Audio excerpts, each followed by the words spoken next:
Bonjour à toutes et bonjour à tous, bienvenue sur la chaîne Découvrir, Investir et S'enrichir. Vous êtes sur la playlist Bourse, mon portefeuille PEA, épisode numéro 144, Investir dans les actions à dividendes. Pour cela, nous utiliserons le courtier en bourse Bourse Direct et l'enveloppe fiscale PEA afin d'atteindre l'indépendance financière. Allez, c'est parti, on y va!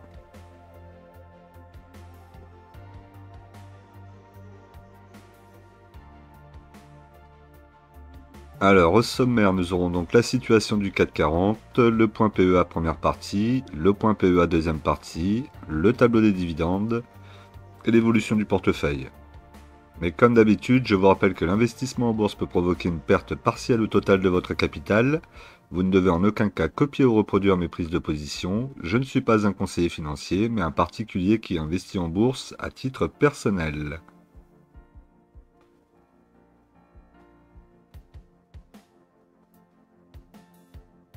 Alors, au niveau de la performance du CAC 40, donc le CAC 40 est pratiquement dans ses plus hauts historiques, hein, donc là, forcément, c'est plutôt assez impressionnant à regarder et à imaginer de savoir si ça va continuer ou retracer un peu.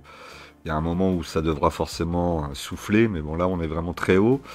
Euh, Malgré tout, la performance depuis le début de l'année du CAC 40 reste raisonnable. On est à plus 5,18%. À 7934,17 points. Donc on restera quand même assez vigilant.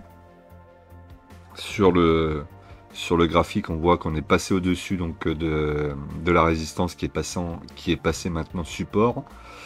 On pourrait aller chercher les 8000 points. Ça serait quand même très surprenant de continuer à monter comme ça, sans... Encore que, bon, si on regarde les moyennes mobiles, moyenne mobile 20 périodes à 7111,85 points et moyenne mobile 50 périodes à 6378,97 points. Sur long terme, au final, on peut quand même imaginer continuer à monter. Surtout si elle se tient sur ce support. On va être à suivre. Au niveau de la performance sur la semaine, on est à moins 0,41%. Avec comme belle performance, on a Bouygues, on a ST Micro, on a Airbus. Et ensuite, au niveau des baisses, on a eu Edenred qui est quand même bien remonté parce qu'elle avait bien chuté. Carrefour et Téléperformance, moins 16,38%. Elle continue de souffrir. Et de faire souffrir sans doute vos portefeuilles aussi pour ceux qui sont rentrés sur le dossier. Après, c'est pas la seule, il y en a quelques-unes là qui ont bien souffert. Vous allez voir aussi sur mon portefeuille, ça n'a pas été la folie non plus cette semaine.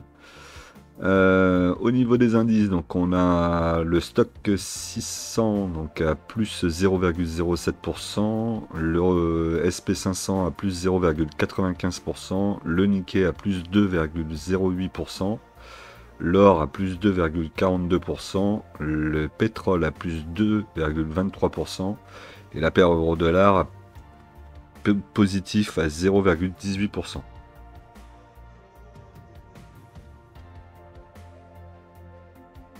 Alors au niveau du portefeuille, comme d'habitude, on regarde toujours de la plus grosse valorisation à la plus petite. Donc la plus grosse valorisation étant toujours Euronext. Donc, au niveau d'Euronext, on a un dividende qui va être versé de 2,48€ par action, en hausse de plus 12% par rapport à N-1, plutôt sympa. On n'a pas encore la date, a priori ça sera au mois de mai, donc ça sera à suivre. On a un PER pour 2024 à 11,9 fois les bénéfices et un rendement 2024 à 4,17 fois les bénéfices. Plutôt très correct, et une marge nette au-delà des 35%. Donc sur ça, un dossier que j'aime beaucoup. Au niveau de sa performance sur la semaine, on est à plus 0,41%. Et c'est plutôt correct. J'ai en portefeuille actuellement 40 actions, un PRU à 77,01 et une plus-value latente de 11,64%. On voit que là, au niveau du graphique, on est passé au-dessus de la résistance en pointillé verte aux alentours des 82, 83 même peut-être. Donc là, on est passé au-dessus, c'est passé support. Maintenant, voyons ce qui va se passer. On a quand même la moyenne mobile 50 périodes qui est au-dessus de la moyenne mobile 20 périodes. Moyenne mobile à 50 périodes à 77,38. Moyenne mobile 20 périodes à 70,50. On reste quand même vigilant dessus, mais pour le moment, ça a l'air d'être plutôt positif. On va avoir là une résistance un peu plus costaud à jouer aux alentours des 95. Ensuite, nous avons score. Donc, score, action surtout pour le dividende, même si malheureusement l'année dernière il avait baissé de moins 22%. Donc j'espère cette année il va remonter un petit peu plus significativement. Dans tous les cas, Score verse son dividende en général entre le mois de mai, fin mai à début juin. On n'aura pas les infos tout de suite. Au niveau du PER attendu 2024, il serait à 6,12 fois les bénéfices, avec un rendement 2024 à 6,84%.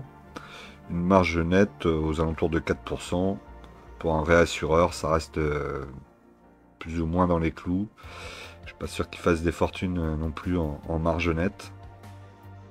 Au niveau de la semaine, on est à moins 4,29%.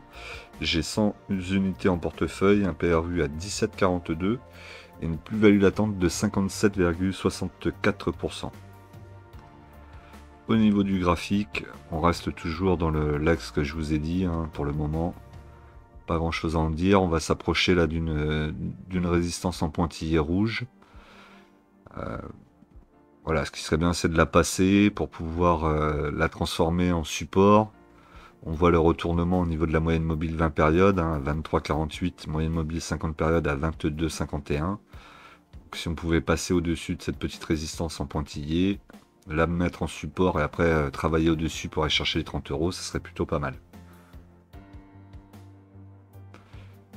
Total Energy. Donc au niveau de Total Energy, on a un dividende annoncé en baisse de 21% à 3,01 €.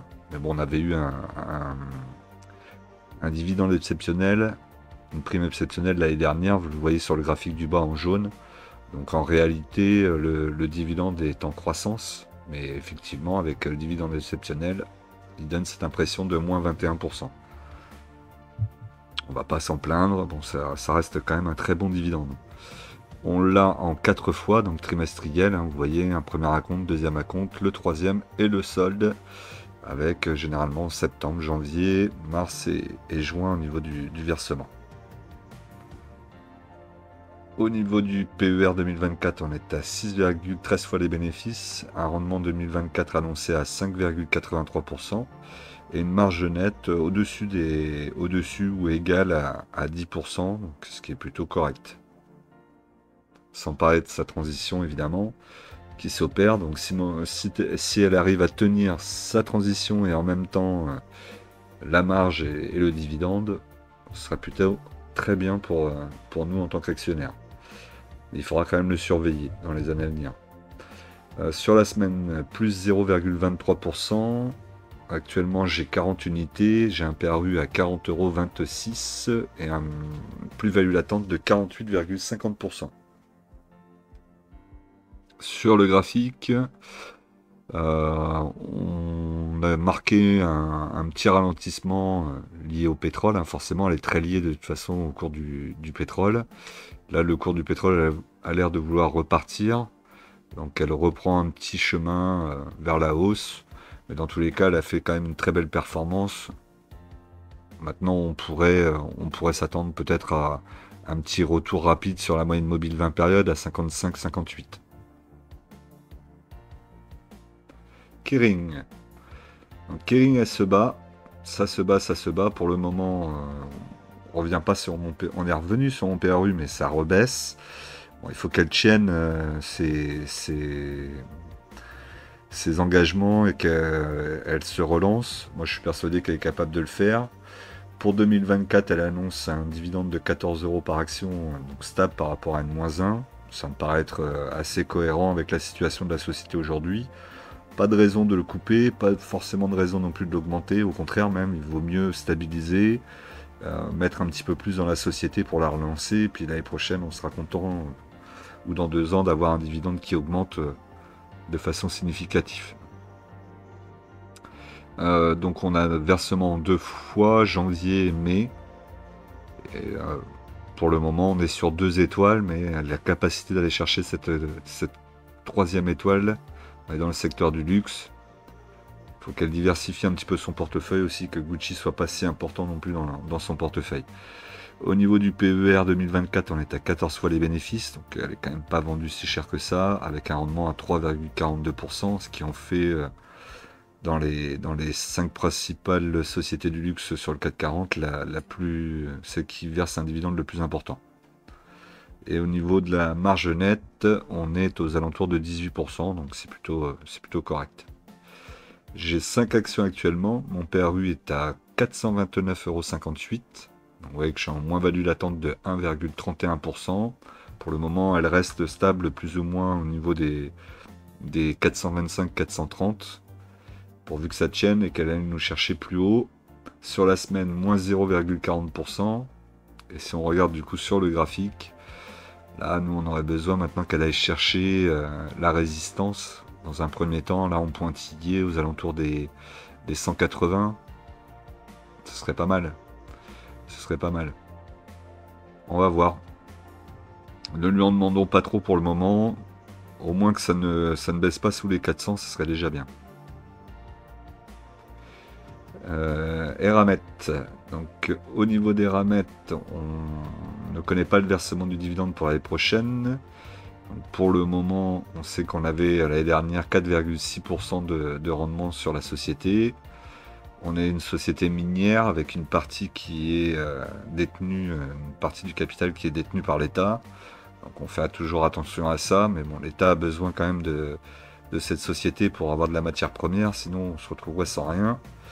Donc probabilité quand même assez importante de rester sur le marché, d'être aidé par l'État. Je vous ai parlé aussi d'une grosse dette que la société avait contractée liée à des investissements que l'État lui avait demandé. Et donc du coup là, ils sont en pourparlers pour faire disparaître cette dette. Si c'est le cas, elle va retrouver des fondamentaux bien plus intéressants, hein, puisque là vous voyez pour l'année 2024, elle avait encore une dette de 518 millions. Et je crois que la dette que l'État veut supprimer, ou en tout cas qu'Eramet demande à l'État de lui supprimer, elle représente 200 ou 300 millions d'euros. Donc on va avoir en principe des fondamentaux qui devraient être bien plus intéressants.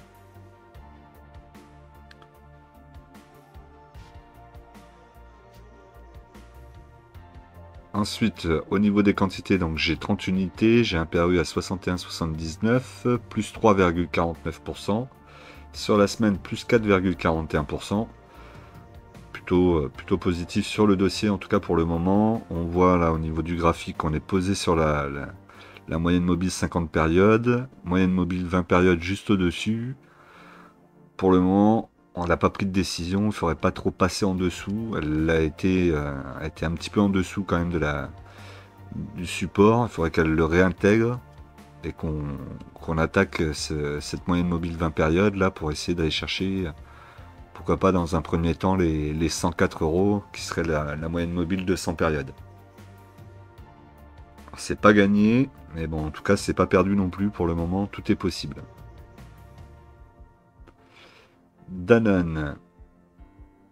Au niveau de Danone, on ne connaît pas non plus le versement du dividende, donc c'est à attendre. Si d'ailleurs vous le connaissez, n'hésitez pas à me le mettre dans les commentaires. Pour le moment, Danone a plutôt tendance à avoir un versement de dividende aux alentours de 2 €, entre 2 € et 2,50 € depuis quelques années. On peut s'attendre à avoir un dividende dans ces eaux-là, en tout cas.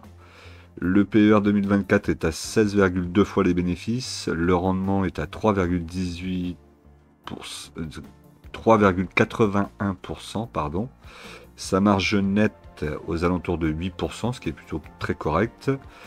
J'ai 30 actions actuellement en portefeuille, un PRU à 51,92 et sur la semaine, elle fait moins 3,28%. Donc vous savez que Danone est en train de transformer son portefeuille, elle revend pas mal d'actifs pour en racheter de nouveau un peu plus dans le végétal et le naturel, on va dire. Donc on va voir ce que ça va donner et dans quelle orientation la société va prendre. Au niveau du graphique, on est toujours dans un triangle inversé, hein, donc qui s'ouvre. On voit on a testé le haut et le bas sur le mois précédent, pardon. Donc là, on est repassé en dessous légèrement. Le support pourrait redevenir résistance. Après, au pire des cas, si ça devait redescendre, on a la moyenne mobile 20 périodes aux alentours des 54-55. On peut venir reprendre un petit peu d'action à ce niveau-là, ça serait pas forcément déconnant. Et on a une moyenne mobile 20 périodes à 52,70. LVMH. Donc sur LVMH, on a un dividende annoncé de 13 € par action, plus 8% par rapport à une moins 1. Donc le dividende sera versé en décembre et en avril. Bon, forcément, là, on est sur du 3 étoiles, même si on pourrait s'attendre à un dividende en croissance d'année en année, ce qui n'est pas forcément le cas. On a des grosses années et des années un peu plus petites, hein, puisqu'on a eu, il y a moins de 5 ans, un dividende de 5 €, en dessous des 5 € même. Aujourd'hui, on est au-dessus des 10 €. Profitons-en, mais ça va peut-être pas durer, il faudra quand même le garder en tête. Au niveau du PER 2024, on est à 19,5 fois les bénéfices et donc le rendement à 2,24%. Sur la marge nette, rien à redire, on est au-delà des 20%, à 20%, donc c'est très très bien. J'ai 2 actions moi actuellement en portefeuille, mon PRU est à 683,44 € plus 23,84%, et sur la semaine, moins 0,44% sur LVMH. Au niveau du graphique, donc là on a de nouveau une bougie verte. Pour le moment on est sur 4 mois d'affilée en bougie verte. On va voir si ça continue. Et si ça continue, de toute façon là on va s'approcher assez rapidement de ses plus hauts historiques. Et ça pourrait emmener le 440 avec elle d'ailleurs. De Richebourg. Donc, qui a versé son dividende déjà de 0,16 centimes par action, en baisse de 50% par rapport à une moins 1. J'espère que l'année prochaine, ils remonteront un peu tout ça. Hein. S'ils pouvaient nous refaire du plus 50%, ça serait pas mal. Le versement est donné au mois de février, c'est pour ça d'ailleurs que je suis rentré sur le dossier, hein, et qu'elle a qu'une étoile d'ailleurs aussi, parce que les fondamentaux ne sont pas extraordinaires. On voit qu'il y a des risques de coupure de dividendes, donc attention. Le PER 2024 est à 4,16 fois les bénéfices, donc là on est quand même très bas. On a un rendement de 6,84%, intéressant. Après, c'est peut-être justement ce qui fait que ça peut être problématique sur de Richebourg, hein, c'est que le rendement est quand même assez élevé pour une société qui a des fondamentaux qui sont pas si extraordinaires que ça au final, et une marge nette en dessous on va dire aux alentours des 6%. C'est pas non plus monstrueux. Au niveau du nombre d'actions que j'ai en portefeuille, j'en ai 350. Mon PRU est à 4,53 € actuellement. Et je suis en moins-value latente de 7,92%. Sur la semaine, moins 3,96% pour de Richebourg, qui affiche 4,17 centimes actuellement. Elle revient sur son support. Comme je vous ai dit, ça pourrait être une opportunité pour moi d'en reprendre. C'est pas ce que je vais faire puisque c'est pas mon objectif tout de suite. J'ai mes 350 actions pour le moment. Ce que je vais attendre plutôt c'est l'année prochaine de voir si elle augmente son dividende. Voilà, comme d'habitude c'est le moment. Hein, si vous voulez soutenir la chaîne, donc vous pouvez rejoindre la chaîne pour la soutenir et me soutenir moi d'ailleurs. Vous pouvez évidemment vous abonner et je vous encourage à le faire. L'abonnement, la cloche pour recevoir les dernières notifications. Évidemment le like, hein, 150 likes comme objectif, et les commentaires, n'hésitez pas à me poser des questions, à échanger, c'est toujours appréciable, et c'est important aussi que l'algorithme voit votre engagement par les messages. Comme d'habitude, je vous laisse aussi mon code de parrainage si vous voulez ouvrir un compte chez Bourse Direct, n'hésitez pas, vous aurez quelque chose d'offert, donc je crois qu'aujourd'hui c'est 30 €, c'est plus 50. Et regardez, vous verrez des fois c'est 30 ou 50 €, ça dépend de l'offre de Bourse Direct à ce moment-là. Et pour finir, évidemment, n'hésitez pas à aller voir ma boutique de livres en live, de livres en bourse, pardon. Si vous voulez vous éduquer, vous former, n'hésitez pas, il y a plus de 80 livres proposés, donc vous trouverez forcément votre bonheur. Et ici, n'hésitez pas à regarder un petit peu aussi, vous avez les liens d'accès à mes réseaux sociaux si vous voulez qu'on échange. Vous avez mon Twitter, Facebook, et j'en passe. N'hésitez pas à les voir.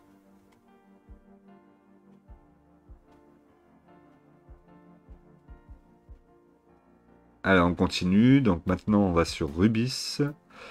Donc au niveau de Rubis, on a un versement l'année dernière d'1,92 €. Cette année je ne le connais pas, mais c'est généralement une société qui verse un dividende en croissance chaque année. Et depuis de longues années, hein, vous voyez d'ailleurs sur le graphique du bas, on est sur 2 étoiles parce que les fondamentaux sont bons mais pas extraordinaires. La société a du mal à repartir en tendance haussière, hein, long terme, on va le voir sur le graphique. Le PR 2024 est à 6,30 fois les bénéfices, le rendement 2024 à 9,93%, ce qui est plutôt assez élevé, hein. C'est un peu la question qu'on peut se poser, est-ce qu'ils vont réussir à les tenir? La marge nette aux alentours des 5%, et on a une société qui est en train de se modifier, hein, par l'achat, l'acquisition de sociétés externes, et par aussi des business tels que les infrastructures, par exemple, en Afrique. Donc actuellement j'ai 50 unités, j'ai un PRU à 22,53, j'ai une plus-value latente de 8,48%, et sur la semaine elle était à moins 0,55%. Au niveau de son graphique, on voit que là maintenant on est bloqué sur une résistance en pointillé rouge, là vous voyez aux alentours des quasiment où elle est, hein. Donc là actuellement elle est à 24,44, que la résistance est vraiment tout proche, on est presque dessus. Donc, il faudra passer cette résistance et ensuite passer la moyenne mobile 50 périodes à 26,13 et imaginer ensuite le retournement avec un croisement entre les moyennes mobiles pour que la moyenne mobile 20 périodes reprenne sa place au-dessus de la moyenne mobile 50 périodes. Vinci. Au niveau de Vinci, on a un dividende annoncé donc à 4,50 €, plus 12% par rapport à N-1, plutôt très intéressant. On a un paiement en 2 fois, donc en novembre et en avril a priori. Le dividende ne se tient pas, mais malgré tout, c'est une société que j'apprécie beaucoup, donc je lui mets ces 3 étoiles. J'aimerais même pouvoir me renforcer dessus, mais je trouve pas de point d'entrée actuellement. Le PER 2024 est à 12,4 fois les bénéfices. On l'achète pas si cher que ça. Le rendement 2024 annoncé est à 4,46%. Plutôt top. Et on a une marge nette aux alentours de 8%. J'ai actuellement que 10 actions, un PRU à 80,97 et une plus-value latente de 44,86%. Sur la semaine, plus 0,46%. Là, l'erreur que j'ai faite, je pense, c'est de trop me focaliser sur le PRU qui était à 80 €, pas vouloir acheter au-dessus et garder la ligne. Et au final, voilà, ce que ça a fait, c'est qu'on a une action qui est partie. Bon, on pouvait s'y attendre quand même aussi, hein, puisqu'on voit quand même qu'elle a une belle tendance haussière. Malgré tout, maintenant, ça va être compliqué de en reprendre si je ne veux pas acheter au-dessus de mon PRU. Donc à partir du moment où on a les 3 étoiles, pardon, on pourra, en tout cas pour moi, je pourrais me permettre de réinvestir avec un achat au-dessus de mon PRU. Ce qui va être le cas pour Vinci. Pas tout de suite quand même, mais on va quand même la regarder et peut-être rentrer dessus aux alentours des 110 si jamais elle me donne une opportunité et que j'ai la liquidité évidemment. Air Liquide. Donc sur Air Liquide, pareil, on a 3 étoiles, donc très bon dossier. Pour cette année, 3,20 €, augmentation de 8% du dividende, donc plutôt super. On est content. Plus les avantages, je vais vous montrer ça après. Au niveau du PRU 2024, on est à 21,7 fois les bénéfices. Le rendement 2024, 2,19%. Et la marge nette au-dessus des 12%. On est plutôt très bien avec ce dossier. Je n'ai que 6 actions, et il va falloir que je travaille dessus. Le PRU est à 147,12 actuellement, plus 27,06%. Et sur la semaine, elle a perdu moins 1,35%. au niveau du graphique, vous voyez, hein, on a fait une belle petite montée aussi. On a un beau support là, une belle tendance haussière. On pourrait avoir des retracements aux alentours des 75, ça pourrait être 75-76, ça pourrait être intéressant peut-être d'en reprendre un petit peu. Parce que là, elle rentre dans un biseau avec le triangle, vous voyez là, avec le support et la résistance en pointillé rouge. Donc il y a un moment, il faudra qu'elle fasse un choix vers le haut ou vers le bas. Si c'est vers le haut, ça sera encore plus difficile de remonter et de revenir sur le dossier. Donc au niveau de Air Liquide, on en a parlé dans le live de mercredi. Donc du coup, je vous avais dit que je vous mettrais quelques infos. Donc sachez que pour Air Liquide, vous avez d'autres avantages et c'est le cas pour d'autres sociétés, hein. N'hésitez pas à me dire dans les commentaires si vous voulez que je vous fasse une vidéo où je vous mets les sociétés du CAC 40 qui proposent des avantages, voire même du SBF 120 élargi, hein. N'hésitez pas à me le dire. Donc pour Air Liquide, lorsque vous possédez les actions nominatifs ou oui, c'est le nominatif administré, vous avez des avantages. Donc ces avantages sont que vous avez plus 10% sur le montant des dividendes par rapport à ce qu'ils donnent classiquement, on va dire. Donc, par rapport aux 3,20, 3,20€, vous rajoutez 10%. Et ensuite, vous avez aussi 10% d'actions gratuites. Donc ça commence à partir de 10 actions, a priori. Et donc dès que vous avez 10 actions, vous avez le droit à 10% d'actions gratuites, donc ce qui veut dire une action gratuite. Donc vraiment très intéressant. Donc vous voyez ici ce qu'ils disent, hein, pour pouvoir y accéder, il faut avoir titre donc nominatif pur. C'est si vous l'achetez en direct chez Air Liquide. Et ensuite nominatif administré, c'est si vous l'avez toujours chez votre broker et que vous avez juste demandé à ce qu'il soit nominatif pour que Air Liquide puisse vous connaître et vous identifie en tant que personne. Voilà, c'est un peu le principe. Bon, après, il faut, suivant la plateforme où vous êtes, vous allez devoir payer ou pas. Moi, en l'occurrence, chez Bourse Direct, je vais devoir payer 28€ pour la ligne. Donc, je vais attendre d'avoir au moins mes 10 actions. Ça reste quand même très intéressant. On peut simuler par exemple un calendrier type. Donc en 2024, je demande à mon établissement financier de conserver mes titres nominatifs administrés avant le 31 décembre 2024. Je conserve mes titres pendant 2 ans d'année civile pleine. Et à partir de 2027, je perçois pour la première fois en 2027 la prime de fidélité pour les titres détenus au nominatif administré et la percevrai chaque année si je conserve mes titres nominatifs administrés. Donc c'est comme je vous ai dit, si vous achetez là et que vous gardez pendant 10 ans vos actions, vos 10 actions que vous avez au nominatif, et ben vous aurez tous les 2 ans une nouvelle action gratuite. C'est quand même plus qu'intéressant. Voilà, donc n'hésitez pas à me dire un petit peu dans les commentaires, hein, si jamais vous voulez que je fasse une vidéo là-dessus. Ça pourrait être intéressant, je pense, de voir quelle action propose quel avantage par rapport au nominatif administré ou au nominatif pur.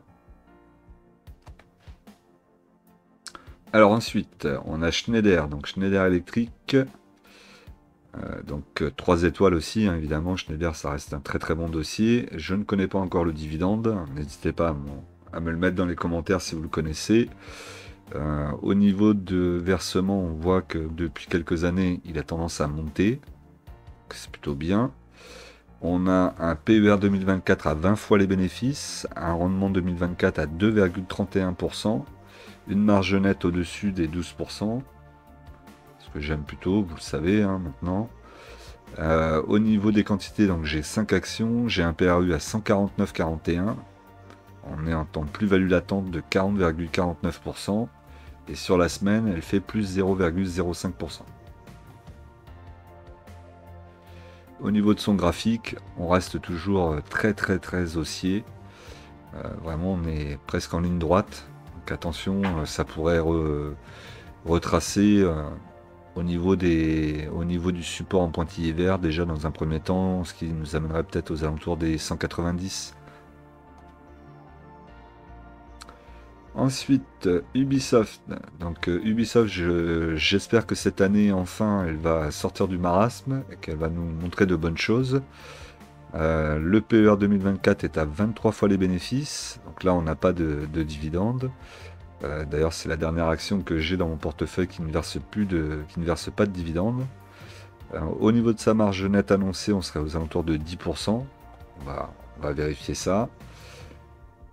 Actuellement, donc j'ai 50 unités, j'ai un PRU à 29,11. Je suis en moins-value latente de 28,33%.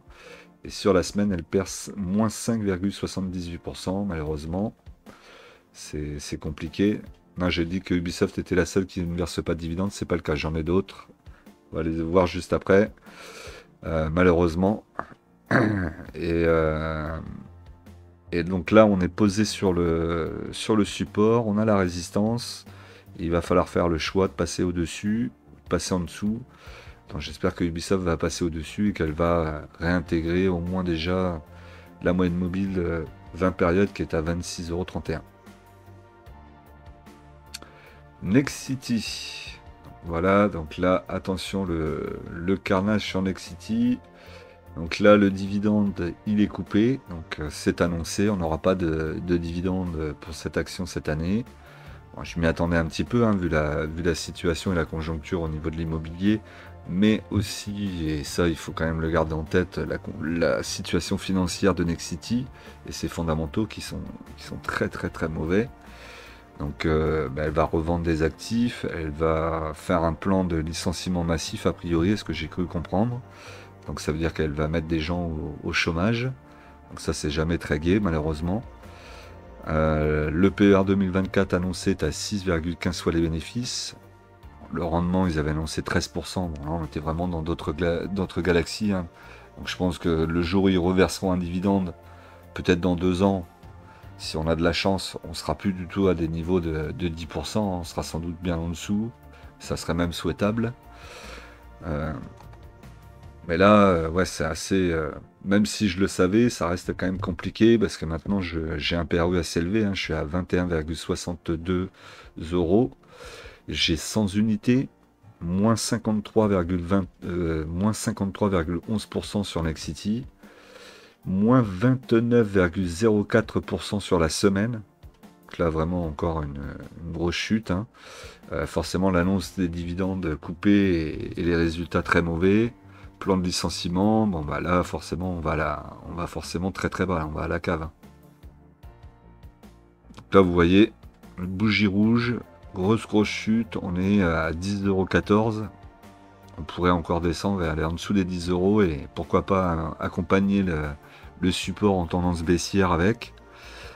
Bon ben maintenant je suis bloqué donc j'attends, je vais prendre mon mal en patience. La ligne ne sera pas reconstruite, on va pas racheter, on va rester comme ça et puis on va croiser les doigts pour qu'on revienne dans les 2 ans à mon PRU. J'y crois. Et puis surtout un retour du dividende dans 2 ans. C'est surtout ça aussi.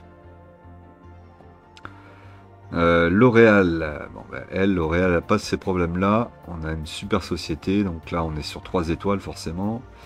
Augmentation du dividende de 10%, 6,60 € par action. Donc ça fait plaisir. Le versement au mois d'avril. Vous voyez qu'au niveau de la courbe du versement des dividendes en bas, on est plutôt bien, hein, ça monte. C'est ce qu'on souhaiterait avoir plus. Le PER 2024 est un petit peu élevé à 32,6 fois les bénéfices, le rendement à 1,66% et la marge nette, elle, aux alentours des 16%. Au niveau des quantités, donc j'ai 2 actions en portefeuille, un PRU à 373,79 €, plus 18,02% actuellement. Et sur la semaine, elle a quand même retracé un petit peu, moins 1,83%. Si on regarde sur le graphique, il n'y a rien de très alarmant pour le moment. On est toujours en train de latéraliser. Pour quelle raison? Peut-être pour attaquer un peu plus fort la résistance, essayer de la passer pour la transformer en support. Ou peut-être que on perd un petit peu d'énergie et qu'on va venir retester à la moyenne mobile 20 périodes à 394,61 €. Alstom, donc en fait, non, vous voyez, j'ai 3 actions en fait, qui ne versent pas de dividendes sur l'ensemble du portefeuille. Donc actuellement, au portefeuille, il y a 16 valeurs dedans. Donc ça veut dire que j'ai 13 actions qui me versent un dividende et 3 qui m'en versent plus. j'ai pas forcément eu beaucoup de chance sur ce coup-là, mais bon, ça fait partie aussi de l'investissement. C'est de l'investissement long terme, donc il n'y a pas non plus de panique à avoir. Alstom, je pense qu'eux aussi vont annoncer la coupure du dividende pour cette année. Ça ne serait pas forcément de sens de le verser. Pour le moment, donc en tout cas, je n'ai pas l'info. On a un PER 2024 annoncé à 35,7 fois les bénéfices. Donc là, on est quand même très très cher pour ce dossier. Le rendement qui est annoncé est à 1,30%, mais vous verrez qu'il n'y sera pas, je pense. La marge nette aux alentours des 4%. Donc Alstom va aussi devoir travailler un peu sur ses fondamentaux, assainir son portefeuille et surtout les contrats de Bombardier qui sont très compliqués à gérer et qui leur font perdre pas mal d'argent et qui crament beaucoup d'argent avec ça. Parce que les contrats, les carnets d'ordre, les carnets de commandes plutôt, tout est bien rempli, ils ont de quoi faire pendant quelques années. Maintenant, c'est la rentabilité au niveau des ventes qui doivent réussir. Sur la semaine, plus 2,50%. Donc moi j'ai 60 unités, PRU à 19,42, moins 37,77%. Pour le moment, j'ai toujours 40 actions à acheter. Donc j'attends de voir. Vous voyez que là, ça a plutôt tendance à latéraliser. On est à 12,05 €. J'attends de voir les prochaines annonces pour voir si ça chute aussi comme pour Nexity, si jamais le marché n'est pas encore content. Parce qu'on voit que là, le marché est vraiment... soit les nouvelles sont bonnes et c'est tout de suite ça explose et ça prend 4 ou 5 ou 10% dans la journée. Soit c'est très moyen et le marché n'apprécie pas et c'est tout de suite ça descend très vite. Donc on attend de voir un petit peu pour Alstom ce qui va se dire. En tout cas là vous voyez que ça a plutôt tendance à latéraliser. Bon, moi il faudrait que pour être serein, il faudrait que j'attende qu'elle repasse au-dessus de la résistance en pointillé rouge là aux alentours des 15 €. Ce serait un signal pour pouvoir revenir sur le dossier et quand même acheter mes 40 actions plus bas que le prix de mon PRU.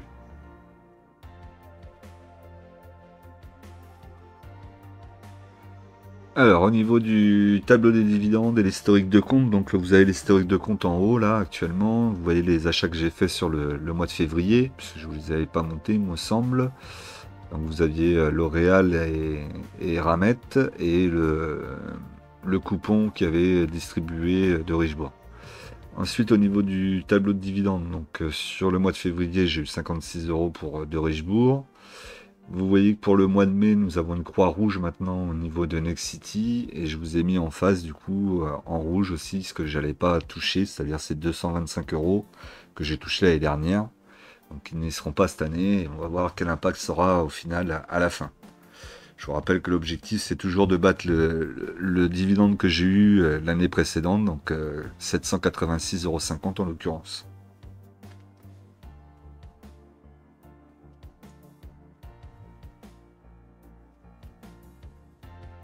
Alors, au niveau du portefeuille, donc on a bien baissé quand même, hein, forcément, lié à ces actions qui me font mal, surtout Nexity, qui me fait plus que mal même. Donc le portefeuille affiche 25 890,78 €.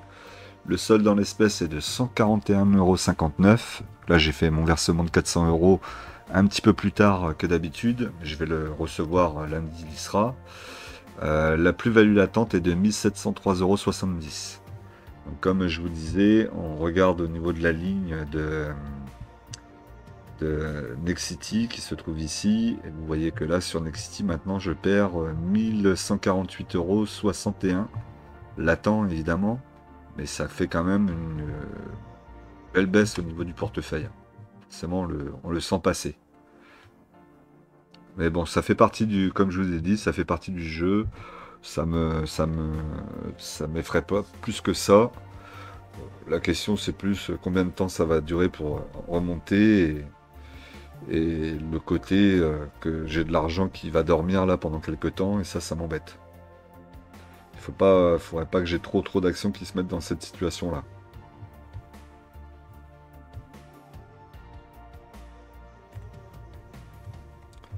Alors au niveau du portefeuille, donc je reste toujours en plus-value latente de 0,38%. soit 98,71 euros de gain latent. Donc là, forcément, j'ai un écart qui s'est creusé un petit peu avec le 440 alors que j'étais revenu sur cet indice. Bon, après, comme je vous ai dit, mon objectif c'est 7%. C'est encore tenable. Il va falloir faire avec Next City. Et puis, on va essayer de voir ce qu'on peut faire sur Alstom. Et on va espérer aussi que Ubisoft m'aide un petit peu cette année. Voilà, comme d'habitude, je vous rappelle qu'en investissement, les impatients payent pour les patients. Nous, on se retrouve tout de suite dans une nouvelle vidéo.